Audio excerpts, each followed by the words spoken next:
Hay personas que mueren dos veces. La primera, cuando el mundo los da por muertos. La segunda, cuando ellos mismos deciden que la vida que tenían ya no era suya. Elena Fuentes murió un martes de noviembre. Así lo dijo el acta. Así lo creyó el pueblo. Así lo lloró su esposo Rodrigo durante semanas, con ese llanto de hombre que no sabe cómo cargar un dolor que nunca esperó. La enterraron en el cementerio del pueblo con flores blancas y el cura diciendo palabras que nadie escuchó de verdad, porque el dolor verdadero no deja espacio para escuchar. Los vecinos llenaron la casa de comida y de condolencias. Las mujeres lloraron en la cocina. Los hombres se quedaron parados en el patio sin saber qué hacer con las manos. Y Rodrigo, sentado en la silla de siempre, miraba el piso con esa expresión de quien intenta entender algo que no tiene explicación posible. Lo que nadie sabía, ni Rodrigo, ni los hijos, ni las vecinas que trajeron tamales y rezos, era que Elena no estaba en ese ataúd. Elena estaba en un autobús, a 3 estados de distancia, mirando por la ventana un paisaje que nunca había visto, con un nombre nuevo en la cabeza que todavía le costaba trabajo sentir como propio. Mientras el pueblo lloraba, ella contaba los kilómetros. Mientras Rodrigo recibía el pésame, ella aprendía a respirar de otra manera. Para entender por qué una mujer de 50 años finge su propia muerte, hay que entender primero qué clase de vida tenía. Y la vida de Elena no era mala en el sentido en que la gente entiende malo. No había golpes, no había hambre, no había un hombre que gritara o una casa que oliera a miseria. Había algo peor, había normalidad. Una normalidad tan completa, tan sin fisuras, tan perfectamente construida sobre lo que todos esperaban de ella, que Elena había dejado de existir dentro de sí misma sin que nadie lo notara. Ni ella misma, hasta que fue demasiado tarde para seguir ignorándolo. Se había casado a los 22 años con Rodrigo Mendoza, hombre trabajador, hombre bueno en la medida en que los hombres de ese tiempo y ese lugar entendían lo bueno. Que no faltara el dinero, que no faltara el respeto en público, que la casa estuviera en orden y los hijos bien encaminados. Rodrigo cumplía todo eso. Llegaba a tiempo, pagaba las cuentas, no levantaba la voz, nunca miró a otra mujer. Era en todos los sentidos que el pueblo podía medir un buen esposo. Rodrigo no era malo. Ese era el problema. Si hubiera sido malo, Elena habría tenido una razón clara para irse. Una razón que el mundo entendiera, que no necesitara explicación. Pero era simplemente un hombre que nunca preguntó qué quería ella, no porque fuera cruel, sino porque nunca se le ocurrió que hubiera algo que preguntar.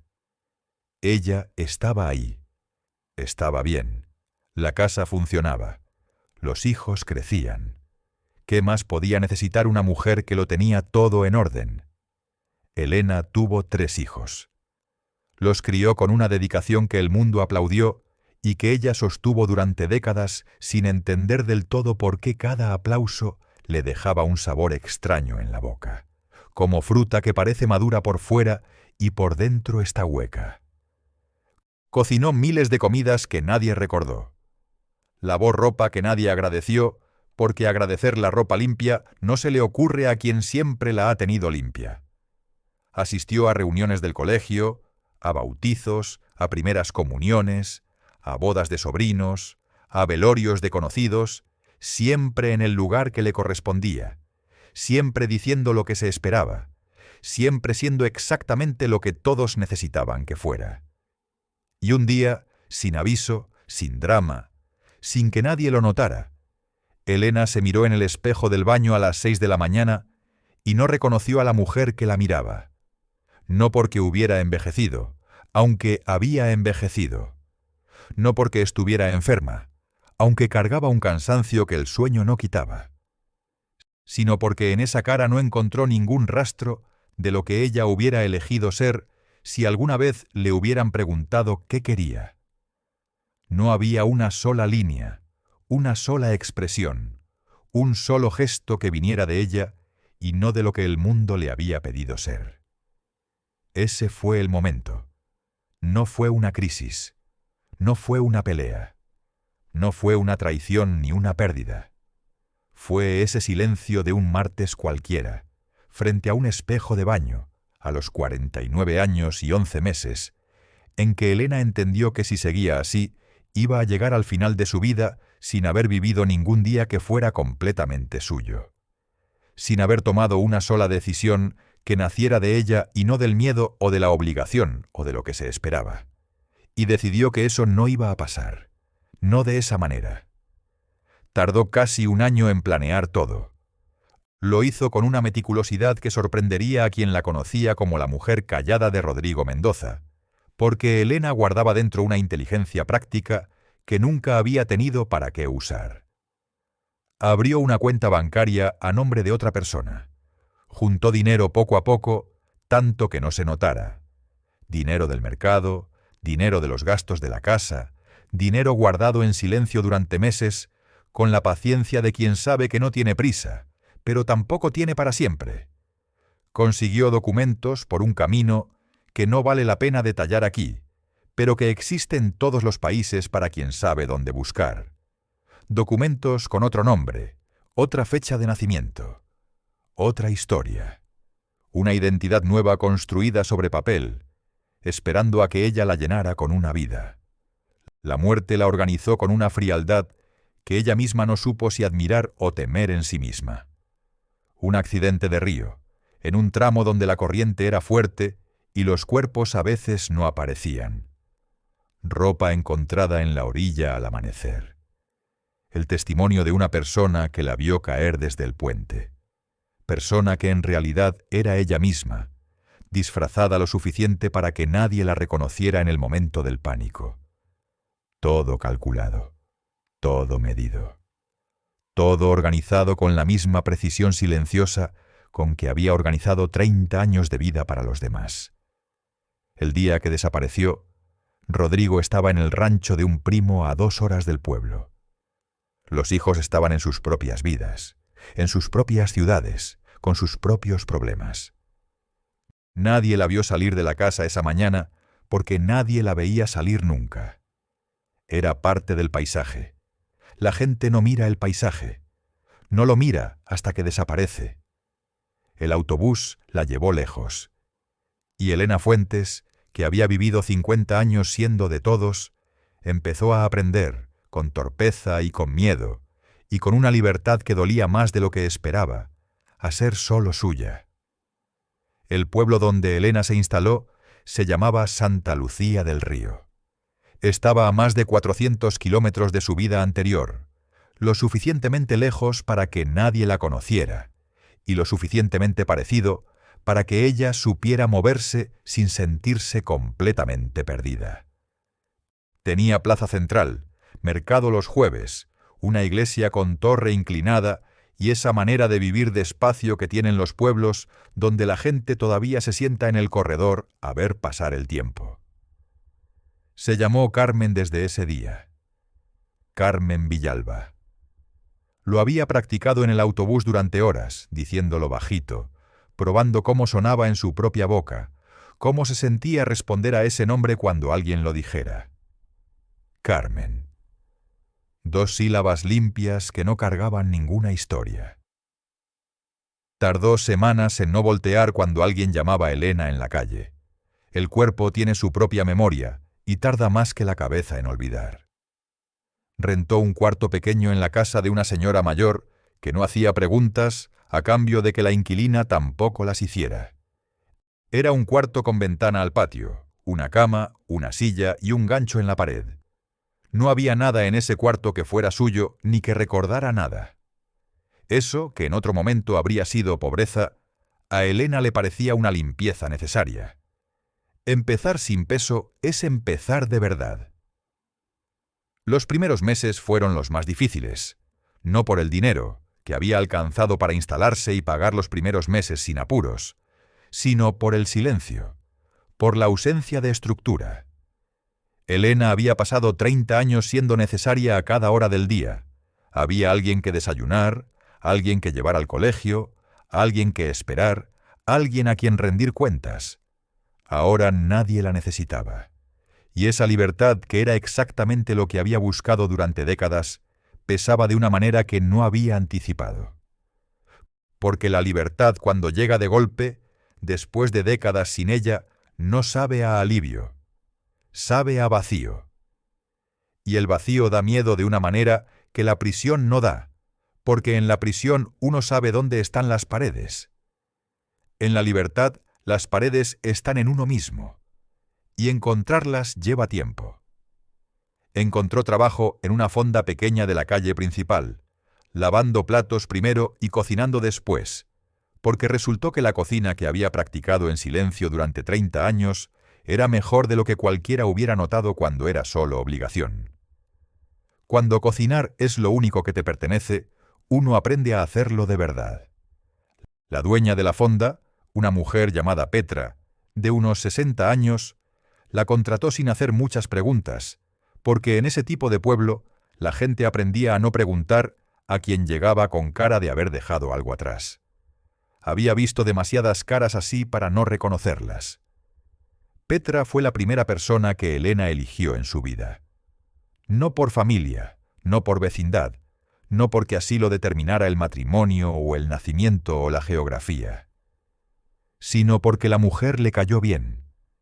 Tenía una manera directa de hablar que no hería, una risa que llegaba de adentro y un silencio que no pesaba. Elegir a alguien porque simplemente te cae bien fue para Elena una novedad tan extraña que tardó meses en reconocerla como lo que era: amistad.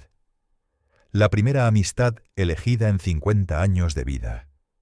Aprendió a vivir sola, a comprar solo lo que ella quería comer, no lo que los demás necesitaban, a dormir en el centro de la cama sin moverse al borde por costumbre, a leer hasta tarde sin que nadie le dijera que apagara la luz porque mañana había que madrugar, a decidir qué comer, a dónde ir, cuándo salir, sin consultar a nadie, sin pedir permiso, sin esperar que alguien aprobara. Cosas pequeñas que para quien las ha tenido siempre no significan nada, pero que para Elena eran cada una victoria tan grande que a veces se le llenaban los ojos de agua en los momentos más absurdos. Pagando en la tienda, esperando el autobús, simplemente sentada en su cuarto con un libro que nadie le había recomendado. No llamó a sus hijos, nunca. Esa fue la parte más dura de cargar. Más dura que el miedo al principio, más dura que la soledad en los primeros meses. Sabía que ellos habían llorado su muerte. Sabía que Rodrigo había enviudado de una manera que nadie merece. Sabía que había dejado atrás un dolor que no tenía forma de medir desde la distancia. Y cargaba ese peso todos los días, sin poder soltarlo y sin poder compartirlo con nadie en el mundo. Hubo noches en que estuvo a punto de llamar. Noches de lluvia cuando el cuarto olía a humedad y el silencio era demasiado completo. Noches de fiebre cuando se enfermó sola por primera vez en décadas y no había nadie que le pusiera la mano en la frente. Noches de Navidad cuando la fonda cerraba y el pueblo se llenaba de familias y ella caminaba de regreso al cuarto con las manos en los bolsillos, viendo luz encendida en cada ventana. En esas noches el arrepentimiento llegaba con una fuerza que casi la tumbaba, una ola que no pedía permiso. Pero siempre había algo que la detenía. No solo el miedo a las consecuencias legales, aunque esas también existían. Era otra cosa. Era la certeza de que si llamaba, si volvía, si deshacía lo que había hecho, estaría admitiendo que aquello no era vida, sino fuga. Y Elena necesitaba creer, con toda la fuerza que le quedaba, que era vida, que había elegido, que el precio que había pagado y que habían pagado los que dejó atrás valía algo, que no había destruido todo para nada. Los años pasaron con esa velocidad extraña que tiene el tiempo cuando uno lo vive de verdad. Elena cumplió 55, 58, 60. La fonda prosperó, y Petra le fue dando más responsabilidades hasta que Carmen, hasta que ella era quien llevaba la cocina casi por completo. Empezó a dar clases de cocina los sábados para mujeres del pueblo, clases que empezaron siendo sobre recetas y terminaron siendo sobre otra cosa, sobre esa manera de hacer las cosas con cuidado y con presencia que uno desarrolla cuando cocinar es lo único que le pertenece y uno lo sabe. A los 64 años, Elena Fuentes, Carmen Villalba, era una mujer distinta, no mejor ni peor que la que había sido.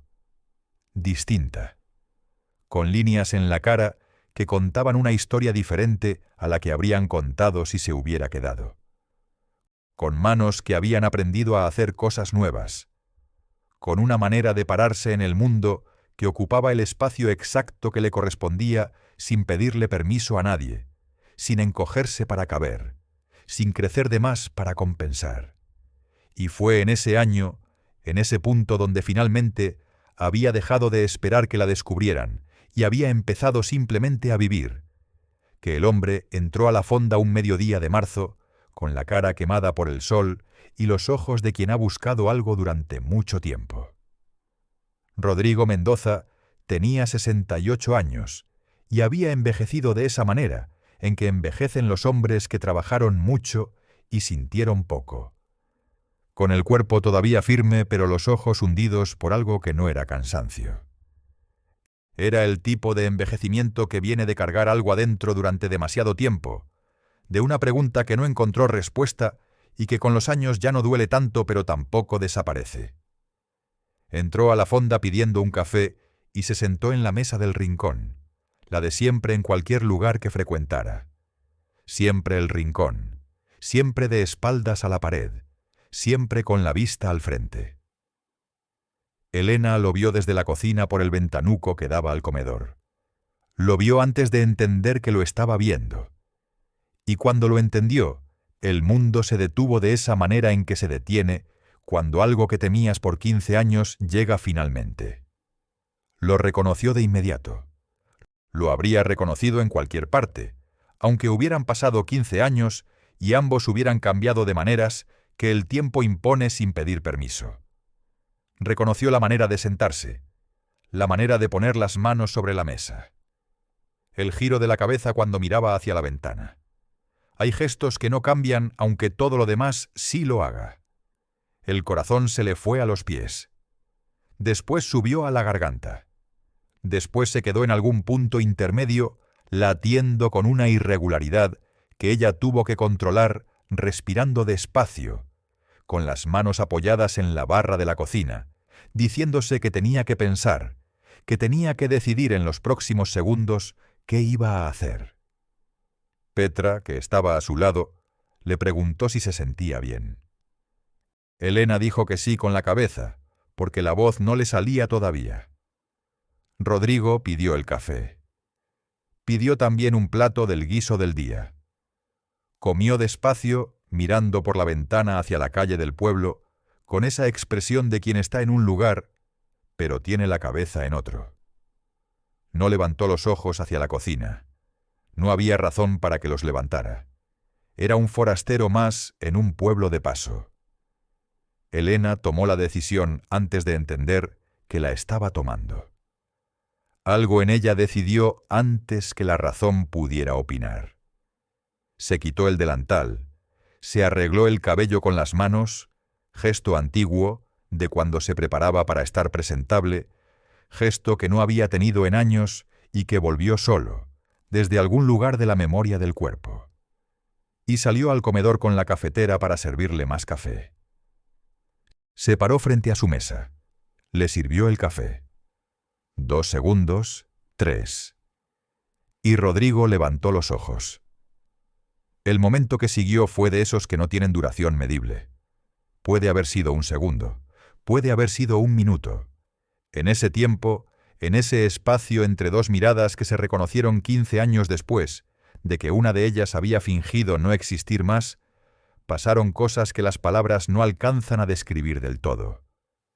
Rodrigo no gritó, no se levantó de golpe, no llamó a nadie.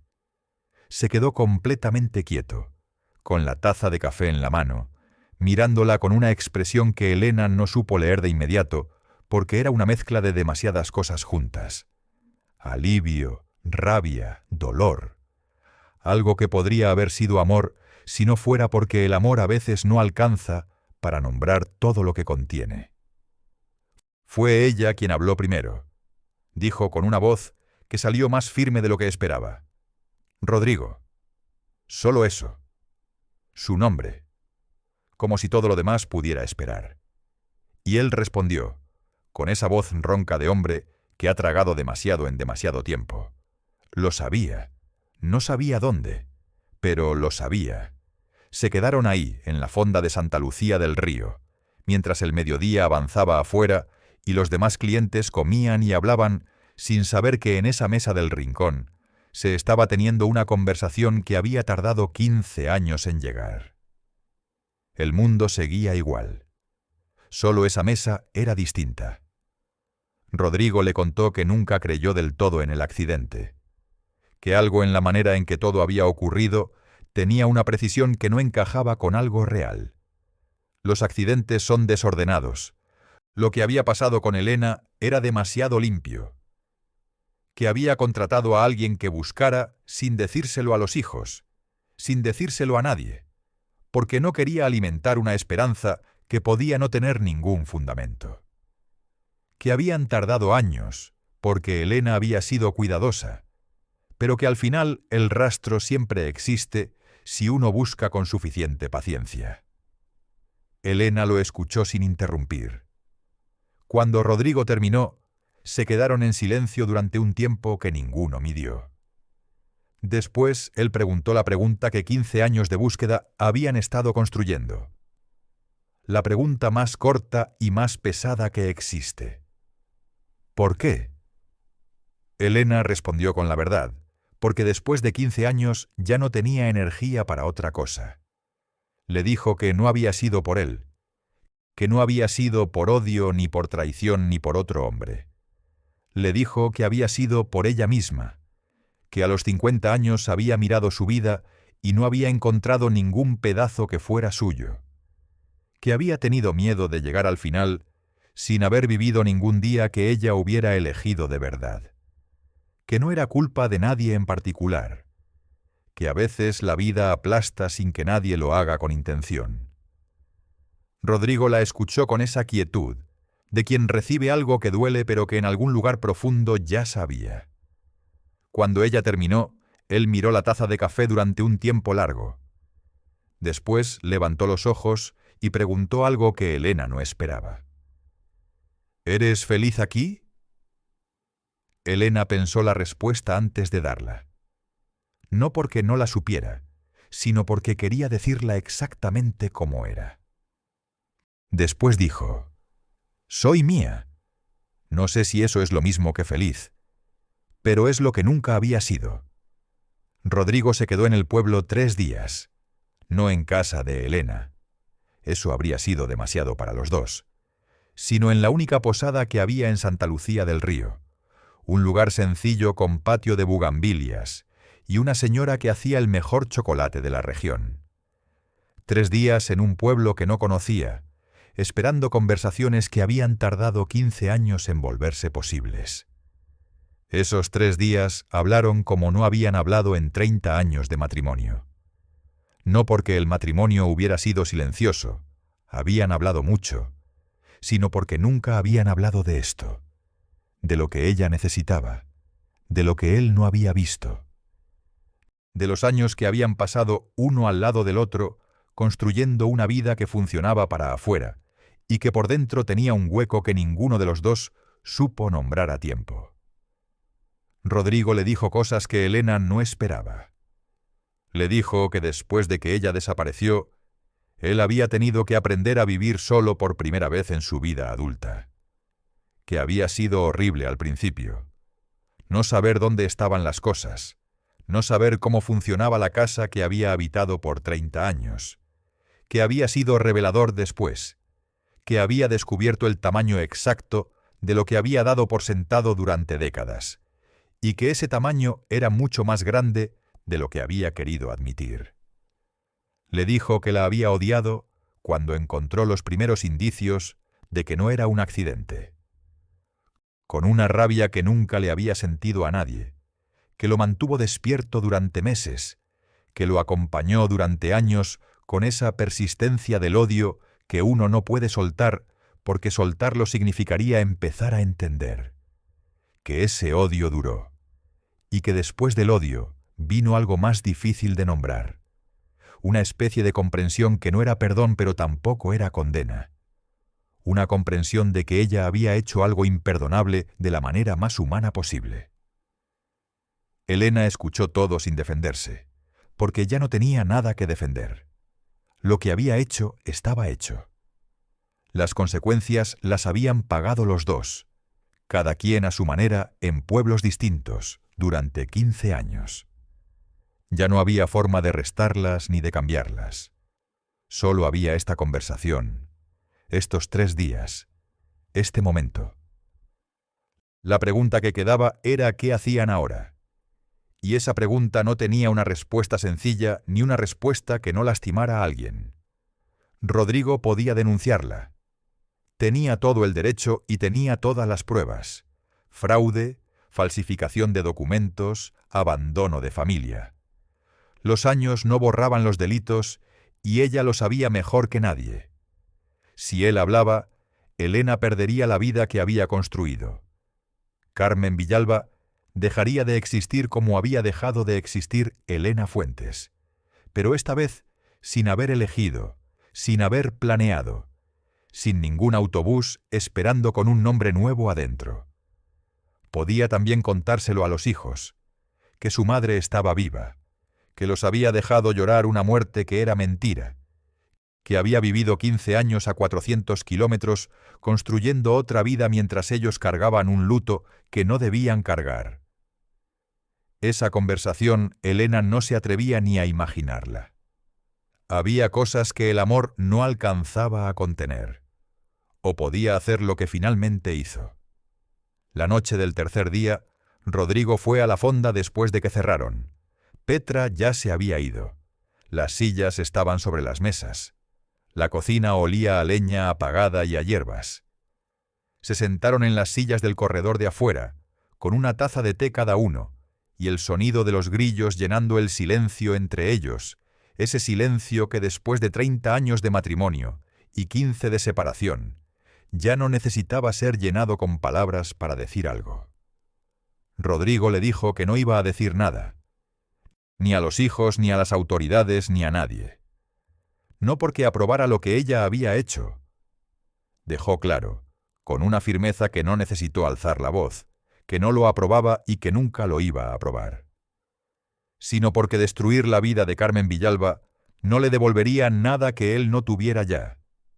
Y porque en algún lugar, en algún rincón honesto de sí mismo, que había tardado 15 años en encontrar, entendía que Elena había pagado también. Que nadie se va de esa manera sin cargar algo que pesa mucho. Que el camino de ella no había sido libre tampoco. Solo le pidió una cosa, que le dijera cómo estaba. Una vez al año, un mensaje sin nombre, sin explicación, sin dirección de respuesta. Solo saber que seguía viva. Solo eso. Elena lo miró durante un tiempo. Miró los años en su cara, el cansancio en sus ojos, las manos que todavía eran las mismas de siempre. Después asintió. Rodrigo se fue al día siguiente en el primer autobús. Elena lo vio irse desde la puerta de la fonda, con el delantal puesto y las manos en los bolsillos, como había visto irse a otras personas en otras vidas. Y se quedó ahí parada en la puerta hasta que el autobús desapareció en la curva del camino. Después entró. Encendió el fogón. Empezó a preparar el guiso del día, porque la vida sigue pidiendo sus gestos pequeños, incluso en los días en que todo lo grande se mueve. Esa noche, antes de dormir, Elena Fuentes, Carmen Villalba, se miró en el espejo del baño, el mismo gesto de 15 años atrás, en otro espejo, en otra vida. Esta vez sí reconoció a la mujer que la miraba, no porque fuera perfecta, no porque hubiera resuelto todo, no porque el dolor de lo que había hecho hubiera desaparecido. ese dolor no desaparece, sino porque era ella, completamente, imperfectamente, costosamente ella. Y eso, después de 50 años buscándolo sin saber que lo buscaba, era suficiente. Hay personas que mueren 2 veces, y hay personas que necesitan morir una vez para empezar a vivir de verdad. Elena no recomienda su camino. Fue un camino que dejó heridas que nunca van a cerrar del todo, en ella y en los que dejó atrás. Pero fue su camino, el primero que eligió, el único que nadie le trazó. Y entre caminos y silencios, a veces eso es todo lo que una persona puede pedirle a la vida. Si esta historia tocó algo dentro de ti, regálanos un like y compártela con alguien que la necesite escuchar. Suscríbete al canal Entre Caminos y Silencios y activa la campanita para no perderte ninguna historia. Cuéntanos en los comentarios. ¿Tú habrías hecho lo mismo que Rodrigo? ¿Habrías guardado el secreto? Quiero leer lo que piensas. Hasta la próxima historia.